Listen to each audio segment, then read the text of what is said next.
Okay, so green screen lighting can add such a dimension to this. I just really want to try to get this figured out. I am breaking all kinds of rules right now. The lighting is horrendous. I'm too close to the green screen. Some of the cars have green on them, so when it passes by, you'll see, oh, look. You can see right through it, and you can see the background of the of what would be on the green screen. You have to be careful not to wear green. Anyway, this is just a little project. I'm trying it. I have floodlights on each side, and it's casting some shadow. It seems like when I turn it off, the lights overhead don't allow the full effect of the video on the green screen. So I'm going to turn those off for a minute. Maybe I'll just try one.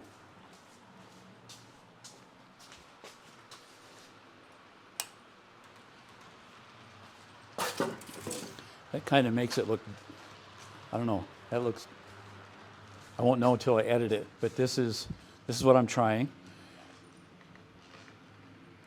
The train has been going around and not derailing. That's a pretty big, exciting part. And also, I've started the train station where the passenger trains will stop here. That's going to be really cool. And this is a scale, 24 by 24, not a garage, but a house. Just to give you an idea, 24 feet by 24 feet. I think it's probably 20 feet tall, 19 feet to scale.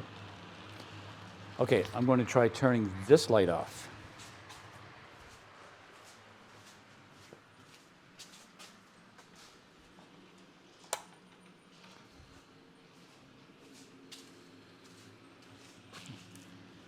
I've done quite a bit of green screen work, and it's never been like perfect. It's really hard to get this lighting correct. I'm going to give it a try anyway. I think it would add so much as far as a background to being able to see this, to hopefully do some other things. So, okay, let's move on to some other things. I did want to say that up here are two 100-watt bulbs, and 150 over there and 150 over there, spread out over 24 feet. And then behind, almost directly over the camera, there are 4 bulbs that are 100-watt. So and then there's another row of 100-watt bulbs further back. So I'm pretty sure lighting is the key part to this.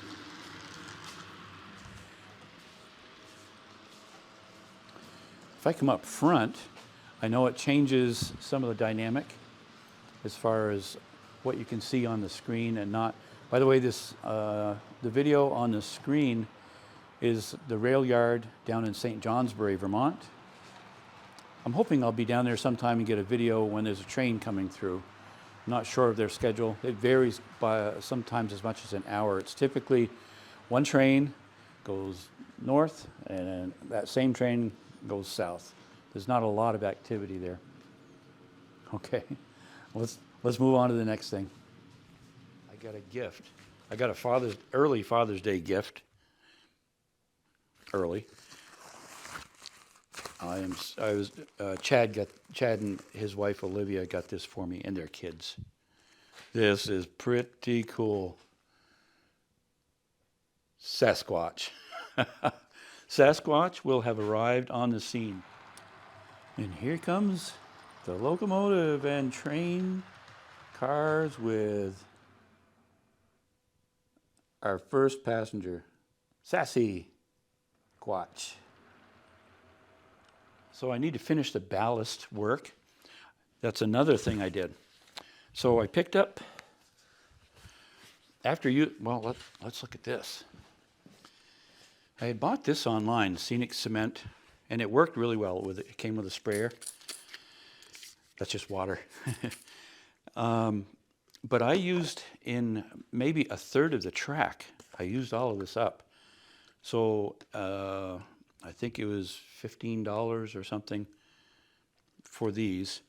So I thought, I looked online, you can mix glue with water and get the same result. This was $12 for a gallon, and I think we're going to go with a 50-50 mix, 50% water. So I have a bucket ready, and we'll mix that in, and should be able to do the rest quite easily that way. So I'm going to finish the ballast first, and then hit or miss, hit or miss, I'm going to say that. We'll be working on the train station, as well as doing the ledge work to close that up. Some people asked about a rail yard. I'm going to try to do something with that. We'll see how that goes.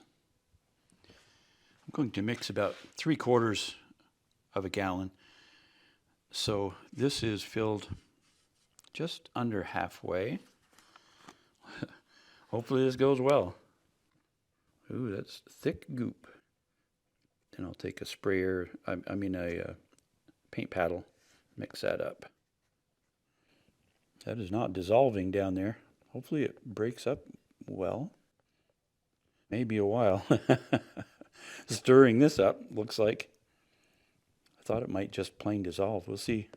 I'm not up to where it's 50-50 yet. Okay, that's about 50-50. Let go there. Let go. All right. Okay. Paint paddle, do your thing. Oh yeah. I think that'll dissolve. Oh yeah. I won't bore you with this. I'll be stirring for a while. Not to belabor this point, but I think I got the consistency pretty close. I had a little bit left over from what I had bought online. You can see this is actually pretty runny. Pours almost like milk.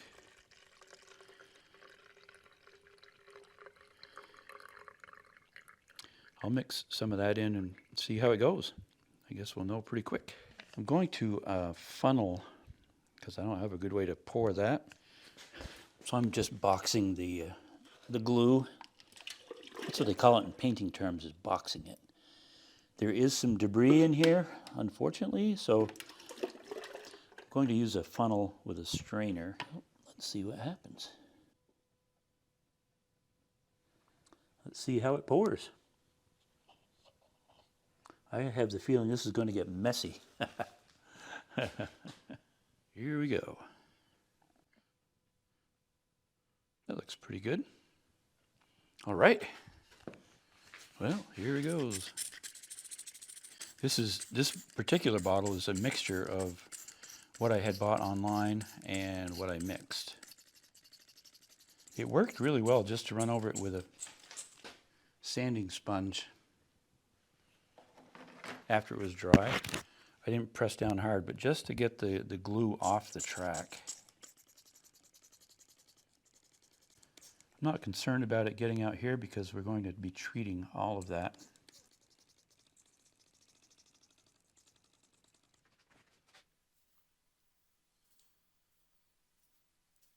When the train comes up, I want this to be the kind of like the focal point of where passengers might get on and off. So we're going to try to figure out a good place to lay out for the passenger, the rail station.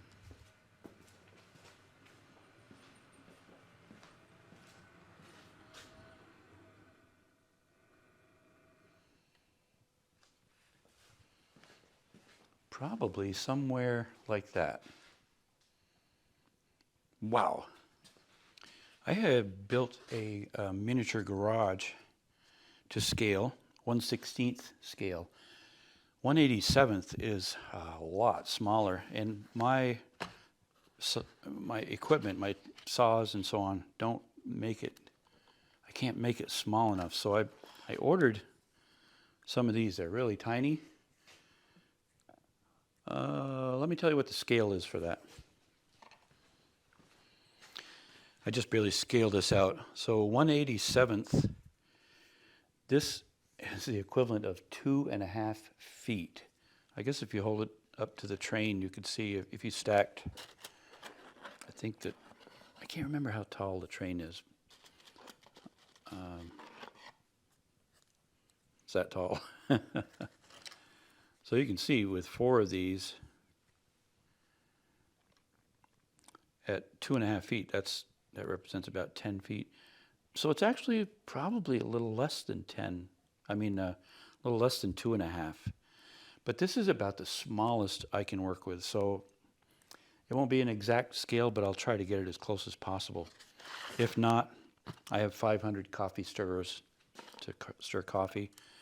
I also picked up, this is basswood, 1/8 inch thick. That's about the narrowest, thinnest you can get to work with and still have pliability or still have some strength. So these are 2 of the materials I'm going to use to build a train station. Well. So I'm ready to start building. I've just cut, they're not really even on the track, they're just sitting there. This kind of represents the length of 4 passenger cars. So I think I'm going to make it that long.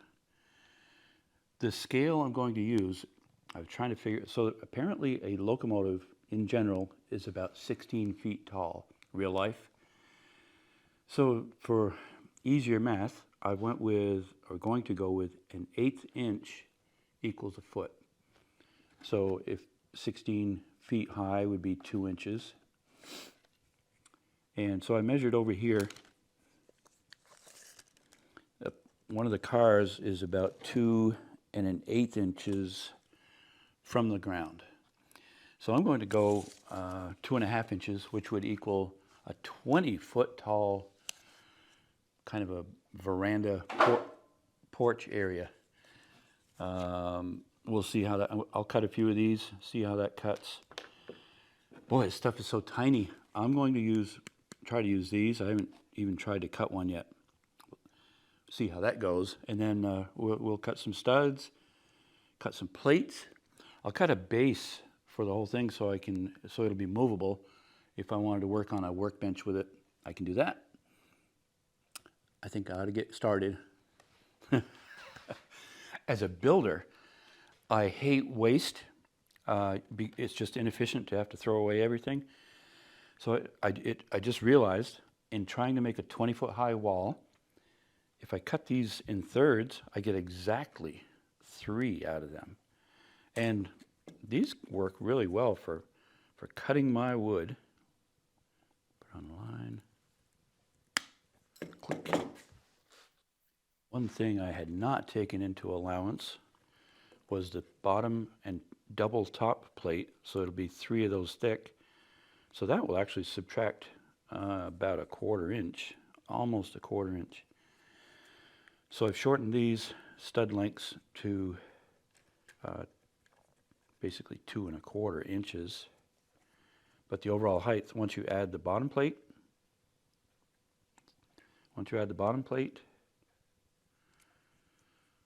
and the 2 top plates, is going to be 20 feet to the top. Woohoo! Let's see. We have a little slope here that I'm having to deal with. When I make the base, that will straighten that out. Okay, so it's bottom plate, 2 top plates. That's well above. I'm going to send a roof out. The wall there'll be a walking area. Be something like that, just to give you a little idea. So I won't bore you, but now I have to cut some studs, figure out the layout, window placement, and all of that. Oh, wow. I'm going to need at least 100 of these, so that's going to take a little while. I just can't use my chop saw because it's so fine, so small it'll just split and splinter. So it'll be 1 by 1. I mean, what's the hurry, right? The passengers will wait. I'm going to use just a piece of cardboard to cut out for the floor area, so I'll have that in mind. So I've made a mark on the back here. Just cut those off. I've made a mark here and one here. I'm going to cut an oval. I have a template all made out for the building. Let me show you over here. Try to look down. Hopefully you can see the marks I've made.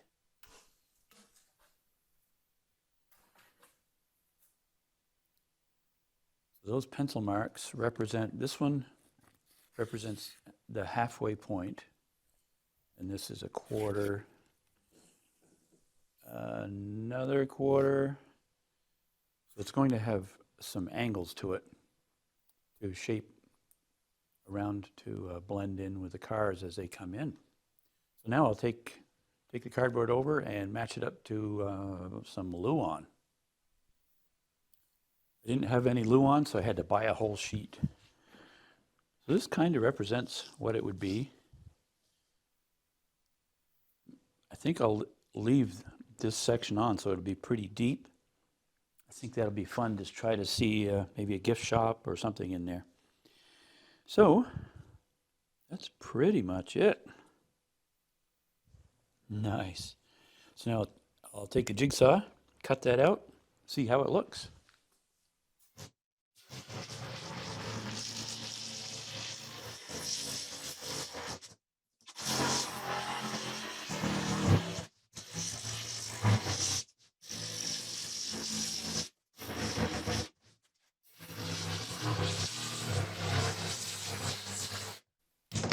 Let's go see how it turned out.